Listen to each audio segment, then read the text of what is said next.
Assim como existe contra, infelizmente, crianças, mulheres, né?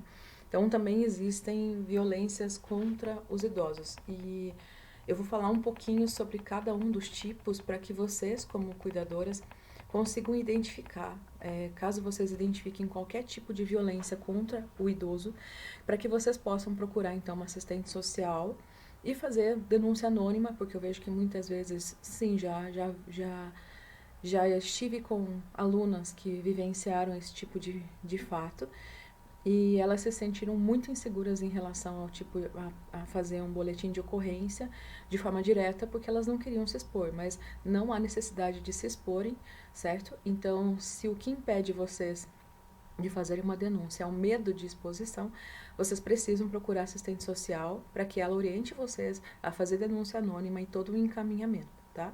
Mas tem que ser denunciado, não pode ficar omisso em relação a isso. Então, assim, existem vários tipos de violência contra o idoso. Quais são esses tipos de violência? Violência física, tá?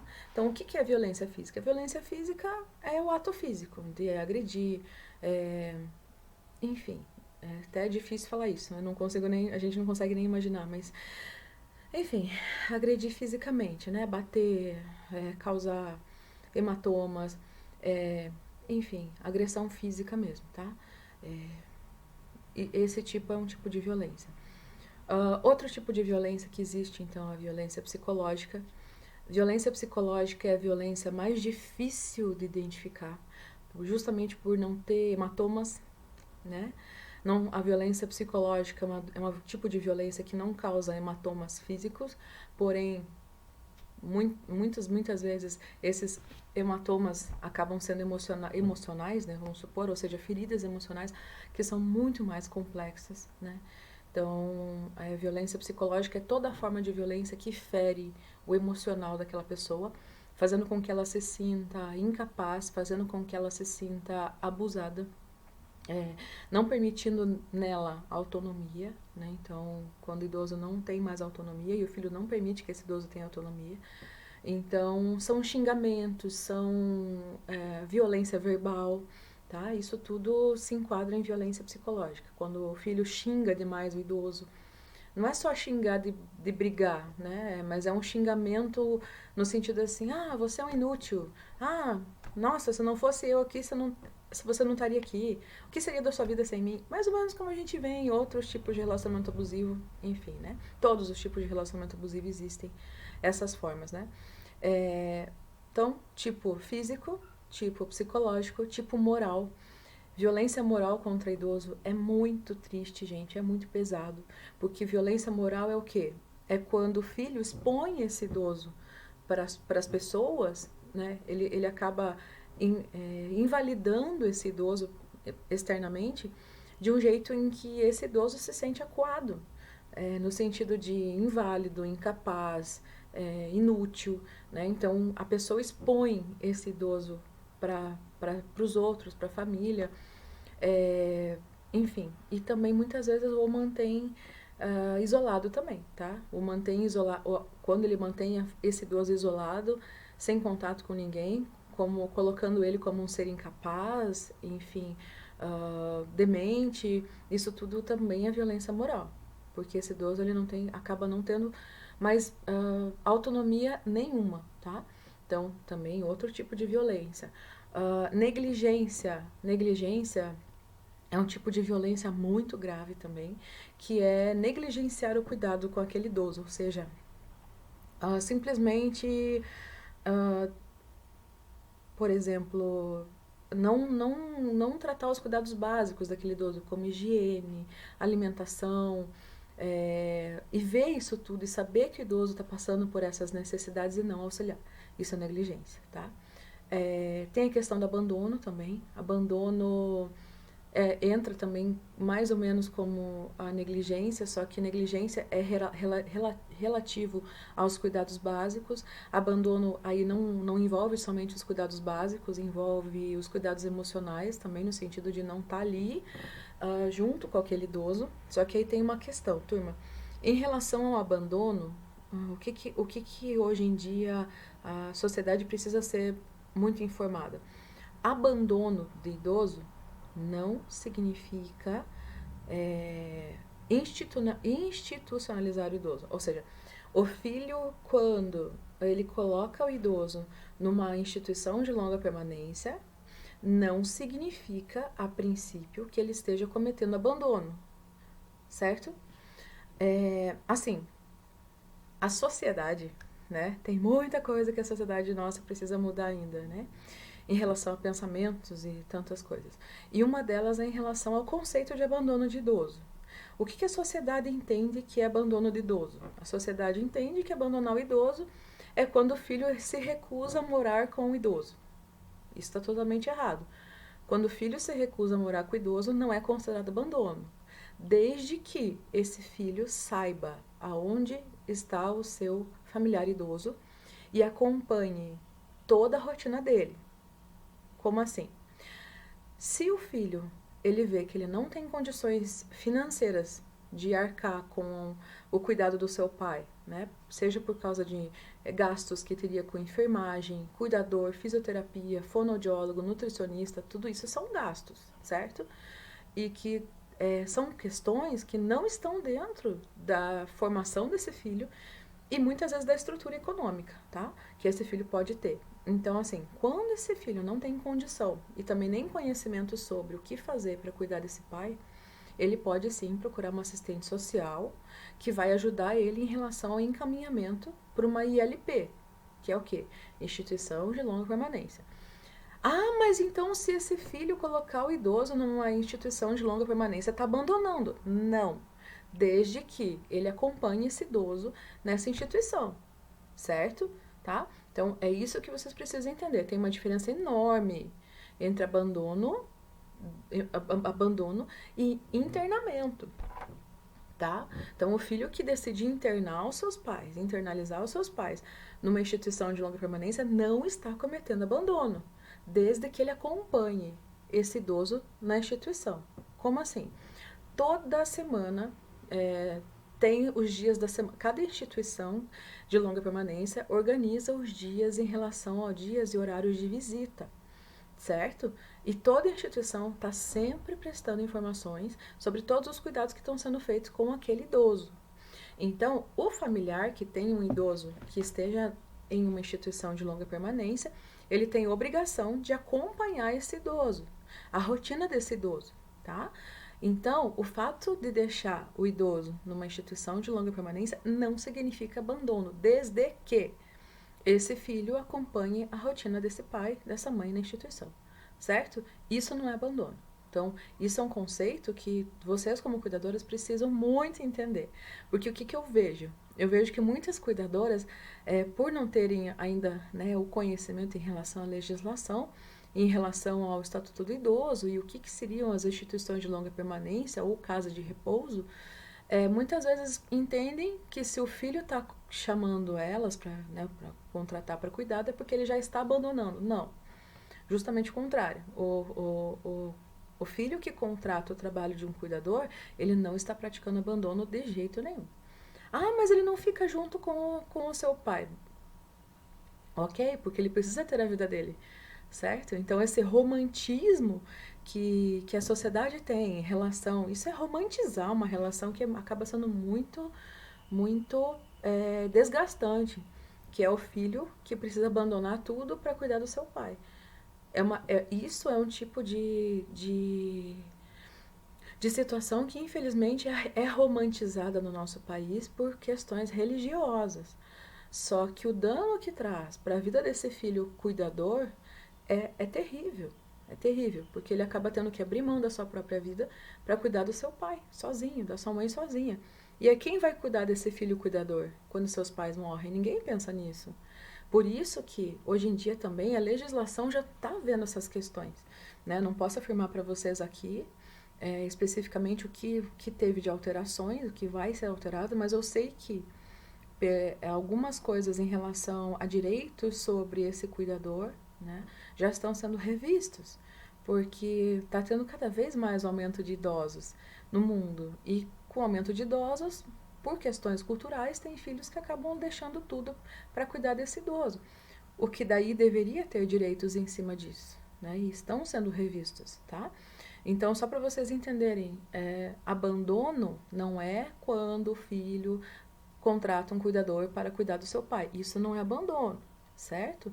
Abandono é quando o filho realmente abandona, não quer saber do seu pai, não quer saber da sua mãe, sabe? E também não se preocupa com a situação em que ele se encontra. Isso sim é abandono.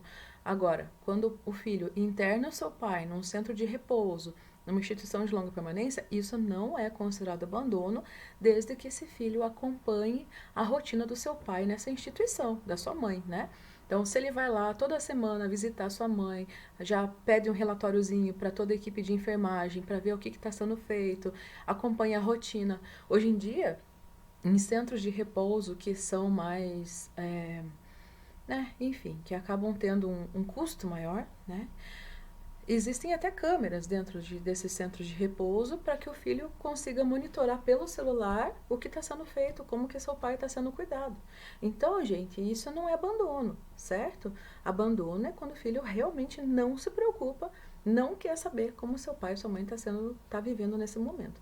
Então, quando seu filho interna o seu pai e sua mãe numa instituição de longa permanência e está acompanhando, indo fazer visitas, ver se ele está sendo bem amparado, isso não é abandono, ok?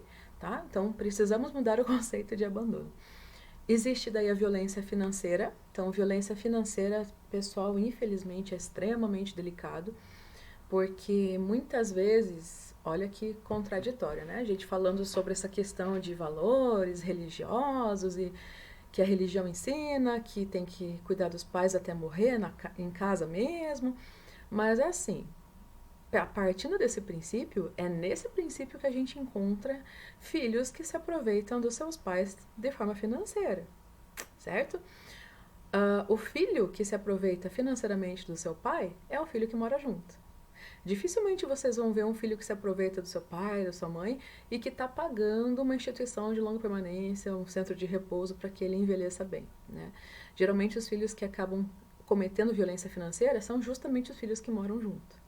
E por morarem juntos, eles sabem que se eles encaminharem seus pais para uma instituição de longa permanência, eles não vão mais ter esses benefícios financeiros. Porque aí esse pai já não vai mais ser dependente dele, e sim da instituição. Né? Então, muitas vezes, esse filho que faz questão de morar junto, de não sair de perto do pai, da mãe, é o filho que comete violência financeira, que coloca o idoso, né, enfim, por ser perante a lei, né?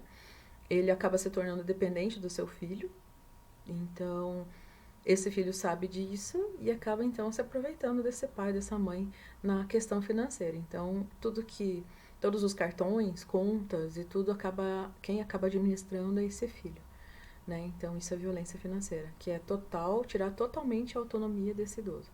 É diferente de um filho que auxilia o pai, né, no sentido financeiro, porque isso é obrigação do filho, tá? Então, a partir de determinada idade, os pais se tornam, sim, perante a lei, dependentes dos filhos. O filho que tem a obrigação de prestar cuidado aos pais. Só que, enfim, não significa também que todo filho que sabe o que o seu pai gasta, que ajuda o seu pai idoso, sua mãe idosa a pagar conta e tudo mais, significa que ele está fazendo violência financeira? Não, é bem diferente. É bem diferente.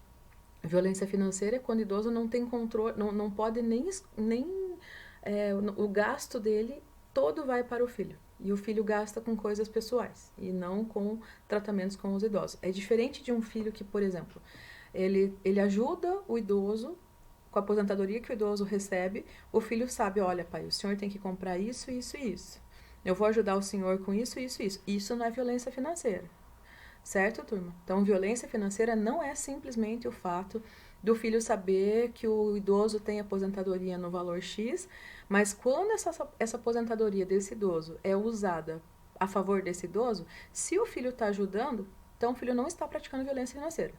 Isso eu preciso que vocês entendam também, tá? Violência financeira é quando o filho pega esse dinheiro do idoso para ele, para usar para ele mesmo, e não para o seu pai ou para sua mãe. Isso é violência financeira. Certo? Agora, se o filho ajuda seus pais a administrar a aposentadoria deles, né, por questão de saber lidar, dos pais realmente não terem mais condição de ficar indo em banco, né? Então, tem filhos que ajudam Mas esses filhos, o que eles fazem? Eles, como eu falei, eles pegam a renda do idoso e eles gastam exatamente com o idoso. Então, quando a renda do idoso é gasta com o próprio idoso, não é violência financeira, ok? Violência financeira é quando o filho pega a renda desse pai, mãe idoso e gasta com ele mesmo, com o consumo de coisas para ele. Isso é violência financeira. Mas quando esse dinheiro é gasto do idoso para o idoso, não é violência. Mesmo que o filho esteja ajudando esse pai a controlar. Então, quando não envolve, quando o idoso, quando o filho ajuda o pai, ajuda seu pai e sua mãe com as coisas deles, isso não é violência. Violência é quando esse filho adquire para ele o que não é dele, que seria dos seus pais, certo? E vamos para o último tipo de violência, que infelizmente é o mais comum. É até delicado falar sobre isso, que aí envolve a violência sexual. Então, assim, a violência sexual contra o idoso, infelizmente, acontece, tá? Infelizmente acontece. E tem muitas... Novamente, a culpa não é da vítima, como qualquer tipo de violência sexual. A culpa, gente, nunca é da vítima, certo? Nunca é da vítima. A gente vive num mundo, enfim, o Brasil, infelizmente, né? Não só o Brasil, mas o mundo, mas me cito o Brasil porque o Brasil é um dos países mais machistas do mundo, mais violentos do mundo, enfim. E no nosso país, infelizmente, a violência sexual, infelizmente, é algo comum, né?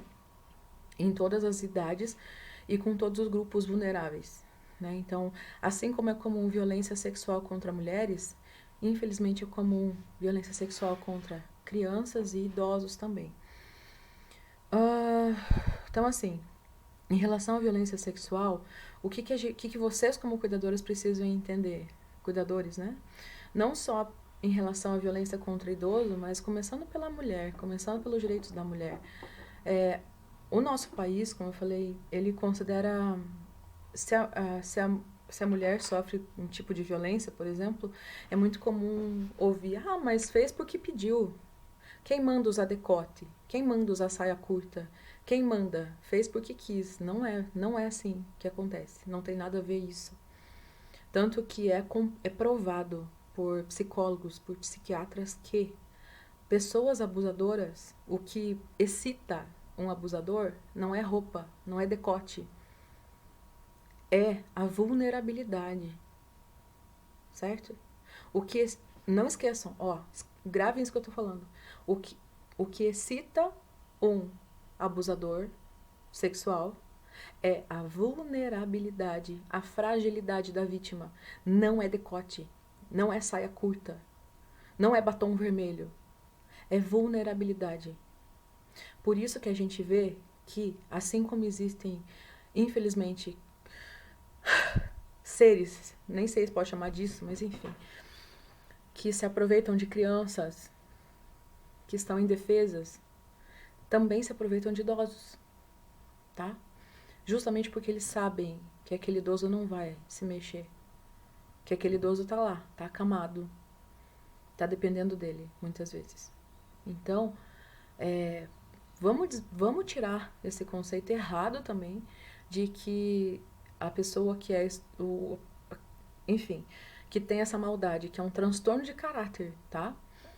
Não é doença, é transtorno de caráter. Envolve, pela psicologia, pela psiquiatria, envolve até pessoas que fazem esse tipo de ato, são consideradas como uma determinada...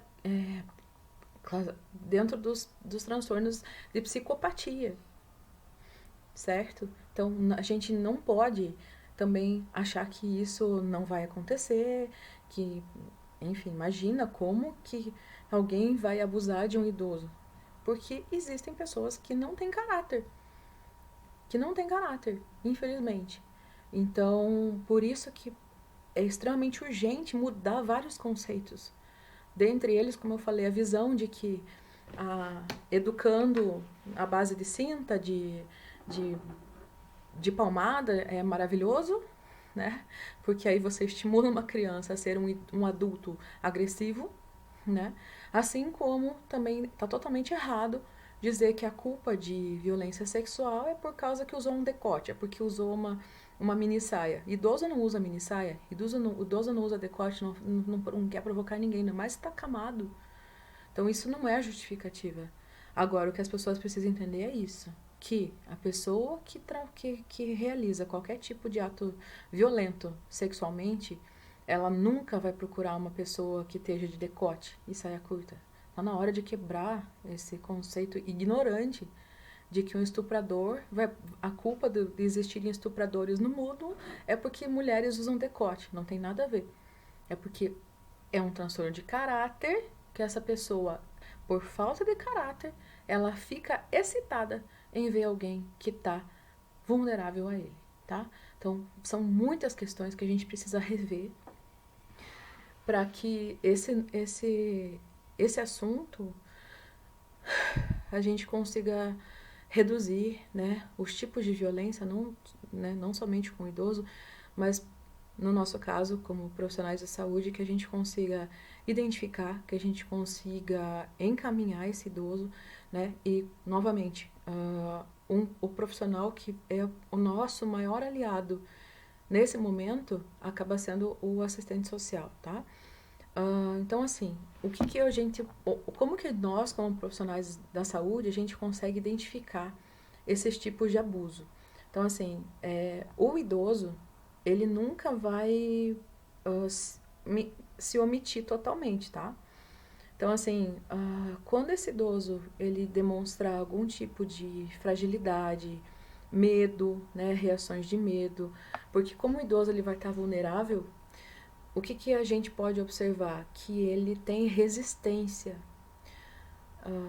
à aproximação, enfim, quando uma hora que eu vejo que é muito comum, né, quando o idoso ele se sente mais vulnerável, é a hora do banho, por exemplo, né? Então, como que a gente pode identificar? Se for violência física, a gente vai ver a partir dos hematomas. Mas também não significa que todo hematoma na pessoa idosa signifique que ele foi agredido fisicamente. Por quê?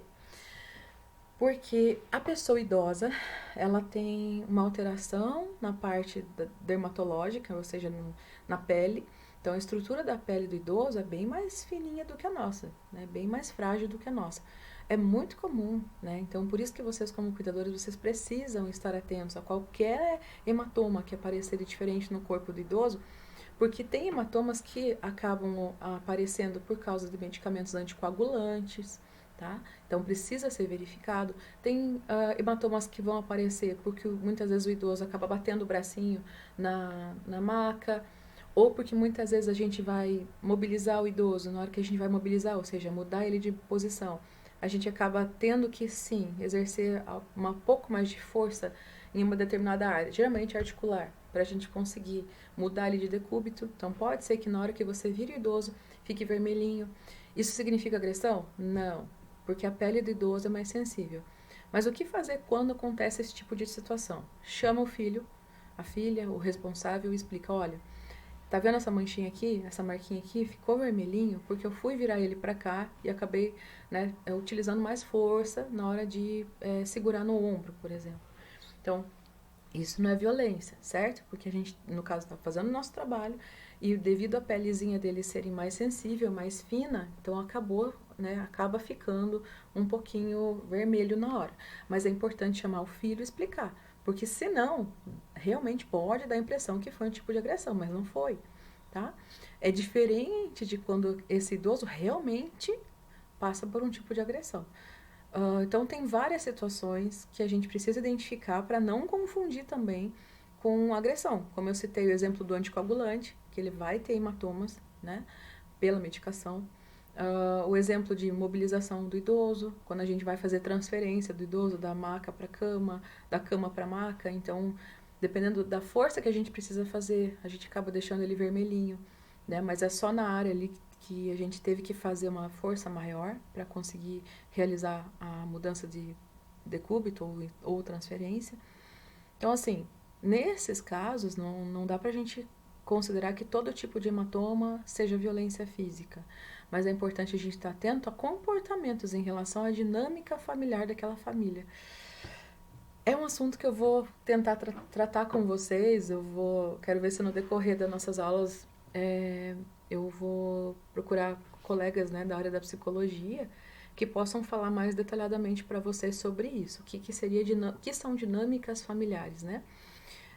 Mas assim, é importante que vocês saibam como que é o grau de proximidade desse filho com os pais, né, com os idosos, se esse idoso que vocês cuidam, se ele tem vínculo familiar ou não, que tipo de pessoa frequenta a casa deles, né, o tipo de visita, a frequência dessas visitas. Então é importante acompanhar isso tudo, tá?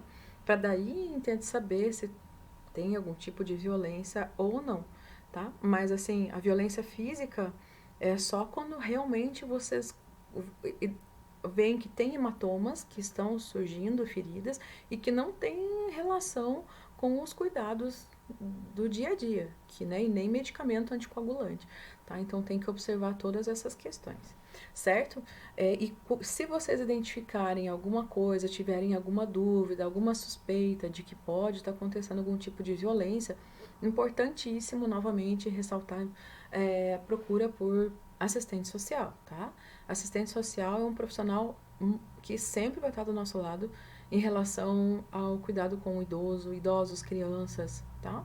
Então, é um profissional muito importante também dentre os cuidados com as pessoas da terceira idade. Certo? Então, hoje vamos encerrar aqui o nosso assunto dessa aula de agora, né, que é sobre violência. E, enfim, lembrando que é extremamente importante, então, saber identificar os primeiros sintomas e alterações que esse idoso possa apresentar.